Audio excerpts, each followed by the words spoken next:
Hey, what is up, awesome people? Shady with Got Your Back Gaming, and I've actually had to physically and mentally pull myself away from playing this game to give you this quick review of Albion Online. The last time a game has bit me this hard with the addiction bug was ArcAge 3 years ago. Albion Online is a new free-to-play MMORPG scheduled to be released globally on July 17th. Now, the first thing you may notice is the graphics are very simplistic. There is a reason behind that. The game is going to be playable on Apple, Windows, iOS, and Android, with all players playing on one server together. The graphics don't bother me. In fact, I think they've done an amazing job of using very simplistic models, but adding in enough detail to keep them visually entertaining. What did bother me initially was the view of the game. It is from the top-down view, and there's no screen rotation.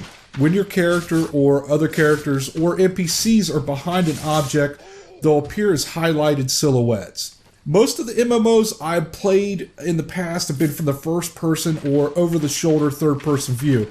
So for me, and I know this is going to sound really weird, but initially when playing this game, I didn't feel any attachment to my character.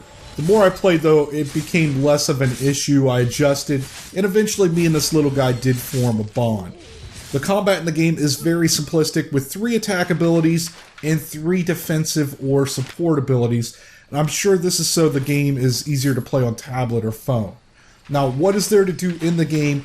I'm not going to go through every little thing in this video. I try to keep these review videos pretty short, but what I plan to do is begin a series of tutorials and videos leading up to the release of the game. If you've ever played any MMORPG online before, chances are the things that were in that game are in this game, or they're planned to be added in this game in some form or manner at a later time, minus quest.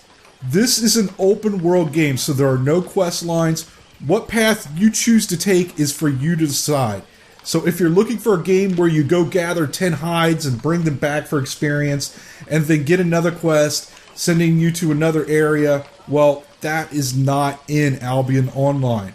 Albion Online also does not have levels. The way you progress in the game is by playing the game. Almost every activity rewards you with fame, and fame is Albion's answer to experience. So mining ore, you'll get fame. Killing creatures, you get fame. Killing dungeon bosses, you get fame. You get the point. As you complete objectives by gaining fame, then you're going to unlock different abilities and skills that will allow you to use stronger equipment. So think, instead of having one experience bar, you actually have hundreds of experience bars. And you decide how you want to work on those, or even if you want to work on them at all. There also is not a class system. Your abilities are determined by the weapon you're carrying and the armor you're wearing. So you're not locked into any one class.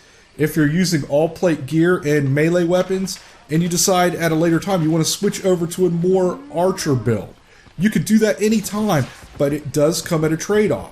If you spent a considerable amount of time fighting in plate armor, then you would have unlocked abilities that increase your proficiency in using that equipment. If you switch over to leather armor and a bow, you're going to be starting all the way back at square one.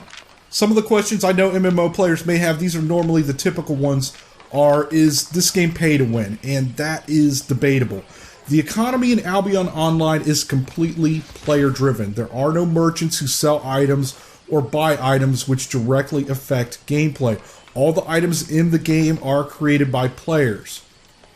There are 2 forms of currency in the game: silver, which you earn by defeating NPCs, and selling items or providing services to other players. There's also gold, and gold is purchased from the Albion Online website and can be used to purchase premium. If your character is premium, this is going to give you a host of advantages over a free-to-play player, including more resources when gathering, more fame when killing, and the ability to progress at an accelerated rate by using learning points. Basically, it's going to take some of the grind out of the game. Now, gold can be sold for silver, and silver can be bought for gold. That gives the opportunity for a free-to-play player to earn enough in-game silver to purchase gold in a 30-day premium membership. And that also gives the opportunity for players to purchase gold, sell it for silver, and buy things off the auction house, so they could potentially buy the best items that players are crafting. So you'll have to make that decision if that constitutes play to win or not for you. Next question I know is going to come up is, can I solo?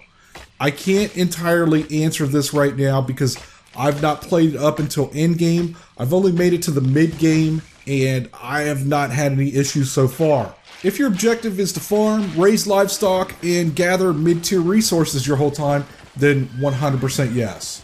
I know there are group encounters and dungeons that only allow groups of 5, but those are being altered, and they are going to be implementing 2-player group instances. There are different types of PvP zones, and some of those are actually no loot drop zones. So the only thing you would drop is a portion of silver, so the risk is relatively low in those zones. There's also a lot of gear in the game that allows you to make quick getaways from being ganked. Or you can also just totally avoid those zones altogether. How is the community? If you're going to judge the community based on global chat, then it's your typical MMO chat. I will give it up for Sandbox Interactive. They are using chat moderators who are attempting to keep the chat somewhat clean and civil. When you have a community of all different ages, maturity levels, nationalities, that can become difficult, but from what I've encountered, they are doing a relatively good job. So in closing, the reason why I've enjoyed this game so much is that in many MMOs before Albion Online, they promised an equally entertaining experience regardless of a person's playstyle, whether that's hardcore, casual, PvP or non-PvP, crafters, hunters, large guilds, or solo players. But in the end, it always seems like they end up catering to one specific group. So far, I think Albion is successfully attempting to provide an equally balanced and fun environment for all players despite their playstyle. So I hope you guys found this information useful. If you did, I really would appreciate it. If you give me a thumbs up, thank you so much for watching, and have a good one.